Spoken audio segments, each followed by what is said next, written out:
पूरे दिन की थकान के बाद एक छोटी सी कैटरपिलर अपने घर लौटी और आराम से चैन की नींद सोने ही वाली थी कि तभी अचानक सेब चबाने की आवाज़ ने उसकी नींद तोड़ दी। उसने झांक कर देखा तो सामने एक मोटी सी ग्रीन कैबेज वर्म बैठी थी, जो सेब पर ऐसे टूट पड़ी थी जैसे कई सालों से भूखी हो। कैटरपिलर ने पहले तो शांति से समझाया कि खाना खाते वक्त ज़रा धीरे धीरे चबाएं ताकि आवाज़ न हो, और फिर वापस अपने घर में जाकर सो गई। मगर कैबेज वर्म पर इसका कोई असर नहीं हुआ। वह दिन रात सेब चबाती रही। साथ में उसकी खर्राटों और दांत किटकिटाने की आवाज़ ने बेचारे कैटरपिलर को रात भर सोने नहीं दिया। सुबह होते ही जब कैबेज वर्म किसी डेट पर बाहर गई तो कैटरपिलर गुस्से में उसके सेब पर टूट पड़ी और उसे पूरा कुतर डाला। यहाँ तक कि बाकी के सेब भी सुरक्षित नहीं बचे। पेड़ पर अब सिर्फ एक सेब रह गया था और कैटरपिलर ने चैन की सांस लेकर सोना शुरू किया। मगर तभी काले बादल छा गए और तेज़ बारिश आने लगी। कैबेज वर्म डेट से लौटी तो पाया कि उसका घर पूरी तरह बर्बाद हो चुका है।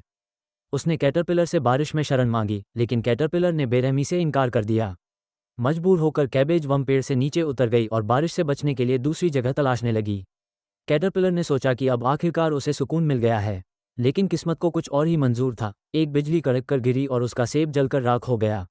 बारिश ने सब कुछ बहा दिया और कैटरपिलर बेबस हो गया। तभी उसने देखा, पास के पेड़ पर एक लकड़ी का छोटा सा घर है। वो जान बचाने के लिए पूरी ताकत लगाकर वहां पहुंचा और अंदर घुसते ही चैन की सांस ली कि अब तो आराम से सो जाएगा।